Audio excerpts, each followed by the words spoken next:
Hello my students, welcome to academic classes. Academic classes में आपका स्वागत है। 4 लोग बांग्लादेश में मारे गए। क्यों? क्योंकि वहाँ पे प्रोटेस्ट स्टार्ट हो गया था पीएम मोदी के विजिट के बाद। अब वहाँ की जनता नाराज़ है। क्यों नाराज़ है, इसको हम न्यूज़ में कवर करते हैं। मैं आपका प्रवीण सर आपके लिए न्यूज़ लेके आया हूँ। यदि आपको कुछ मेरे बारे में जानना है तो यहाँ पर आप पढ़ सकते हैं। इसके अलावा आपको टेलीग्राम ज्वाइन करना है, क्योंकि सारे डॉक्यूमेंट्स इस पर अपलोड होते हैं। और यदि आप मेरे से कनेक्ट होना चाहते हैं तो इस पे हो सकते हैं। खैर, अब हम न्यूज़ देखते हैं आखिर ये न्यूज़ में क्यों है। देखिए, आपको मैं दिखा दूं, यहाँ पे न्यूज़पेपर की कटिंग है। ये अल जजीरा का रिपोर्ट है, जिसने रिपोर्ट किया है कि 4 लोग मारे गए बांग्लादेश में पीएम मोदी के विजिट के बाद। और उसके अलावा एनडीटीवी ने भी इसे रिपोर्ट किया है, जिसमें 4 लोगों की मौत हो गई है। आखिर ऐसा क्यों हुआ? 4 लोगों की मौत क्यों हुई? हुआ क्या था कि हमारे जो प्रधानमंत्री हैं वो वहाँ पे विज़िट किए, तो इससे नाराज़ होके कई सारे लोग प्रोटेस्ट करने लगे। और चित्तगांव का जो शहर है वहाँ पे बहुत सारी भीड़ इकट्ठा हो गई और वो वायलेंट हो गई। जब वो वायलेंट हो गई तो पुलिस वालों ने उसे कंट्रोल करने के लिए गोली चलाया, जिसमें 4 लोग मारे गए। ये ऑफिशियल फिगर है, कई सारे लोग मरे हैं, ये न्यूज़ में है। अब वहाँ पे लोग प्रोटेस्ट क्यों कर रहे हैं ये हम देखते हैं।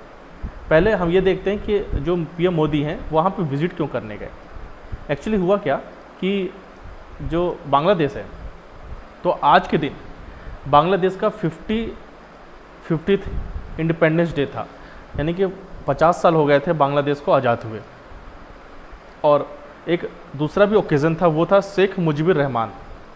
ये जो शेख मुजीबुर रहमान है, ये फाउंडिंग फादर हैं बांग्लादेश के, उनका भी बर्थ एनिवर्सरी था। तो ये 2 ओकेज़न के कारण जो इंडिया है वो बांग्लादेश को विज़िट करने गया, यानी कि हमारे मोदी जी बांग्लादेश विज़िट करने गए।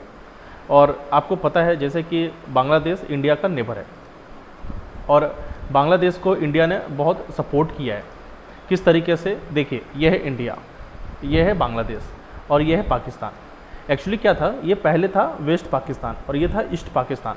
तो 1971 में इंडिया का बहुत बड़ा मेजर रोल था इसको ईस्ट पाकिस्तान से इसे आज़ाद कराने में और इससे बांग्लादेश बनाने में। इसलिए तब से इंडिया और बांग्लादेश के बीच में एक बहुत अच्छा संबंध है।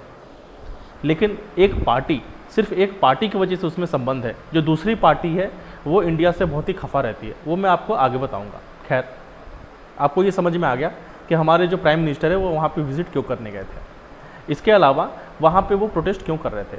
एक्चुअली बात क्या है कि कई सारे कारण हैं। सबसे पहला कारण ये है कि वहाँ की जो जनता है वो नाराज़ है। उन्हें ऐसा लगता है कि इंडिया में ऐसे कई सारे लॉज पास हो रहे हैं, कई सारे कानून पास हो रहे हैं, जिसमें मुस्लिम्स को, इंडिया के जो मुस्लिम्स हैं उनको 2nd क्लास सिटीजन्स का दर्जा मिल रहा है। ऐसा वहाँ के सारे लोगों को तो नहीं कहूँगा, लेकिन कुछ ऐसे कट्टरपंथी संगठन हैं वो, जैसे हिफाजत-ए-इस्लाम, वो कहती है ऐसा। पहला कारण ये है। दूसरा कारण वो ये कहते हैं कि 50वीं इंडिपेंडेंस डे पे एक ऐसा अच्छा ओकेज़न पे वो नहीं चाहते थे कि वहाँ पे पीएम मोदी विज़िट करें। दूसरा कारण ये था।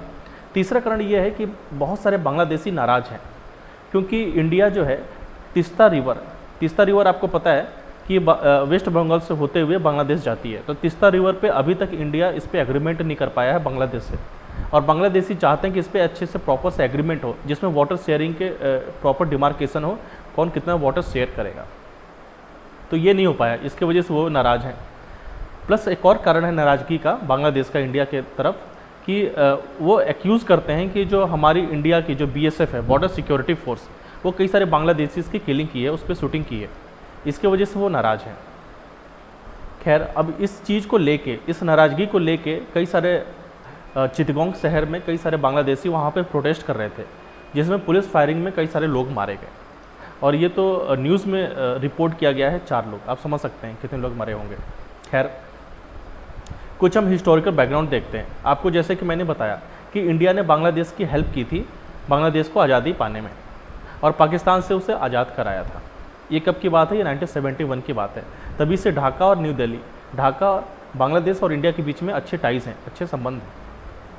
कुछ चीज़ें मैं आपको एक्स्ट्रा इन्फॉर्मेशन बता दूँ कि बांग्लादेश का जो एंथम है वो है अमर सोनार बांग्ला। याद रखना, अमर सोनार बांग्ला। वहाँ का जो कैपिटल है वो है ढाका। वहाँ के जो प्रेसिडेंट हैं उनका नाम है अब्दुल हमीद।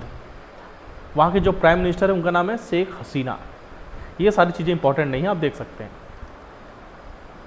कुछ और हम चीज़ देखते हैं इसमें। देखिए, मैं आपको बता रहा था कि बांग्लादेश में दो मेजर पॉलिटिकल पार्टी हैं। ऐसे तो कई सारी पार्टियां हैं, लेकिन दो बहुत ही डोमिनेंट पार्टी हैं। फॉर एग्जांपल इंडिया में जैसे बीजेपी और कांग्रेस दो डोमिनेंट पार्टी हैं, सेम उसी प्रकार से बांग्लादेश में दो डोमिनेंट पार्टी हैं। एक का नाम है अवामी लीग, जिसकी लीडर है शेख हसीना, और एक पार्टी है बांग्लादेश नेशनलिस्ट पार्टी, जिसकी लीडर है खलीदा जिया। अब देखने वाली बात ये है, ये जो शेख हसीना है ये थोड़ी सी लिबरल है, ये लेफ्ट है, लेफ्ट आइडियोलॉजी से फॉलो करती हैं। लेकिन ये जो खलीदा जिया हैं ये राइट विंग को फॉलो करती हैं, यानी कि ये थोड़ी से कट्टर हैं। इसी वजह से यहाँ पे थोड़ा सा क्लैशेस होते रहते हैं इन दोनों के बीच में। तो यहाँ पे जो प्रोटेस्ट कर रहे हैं पीएम मोदी के विजिट के अपोज में, उसके अगेंस्ट में, वो खलीदा जिया के ही सपोर्टर हैं, और दोनों ही लीडर एक दूसरे को ब्लेम करती रहती हैं, और दोनों के पास अच्छे खासे सपोर्टर्स हैं। तो ये कंप्लीट न्यूज़ का कवरेज है। इसके अलावा यदि आपको बुक्स चाहिए होंगे तो आप इस वेबसाइट पर जाके, इस पब्लिकेशन वेबसाइट पर जाके आप बुक्स परचेस कर सकते हैं। और ये वीडियो कैसा लगा आपको प्लीज़ आप बताएं। ओके, यहाँ पे वीडियो हम एंड करते हैं। Thank you so much.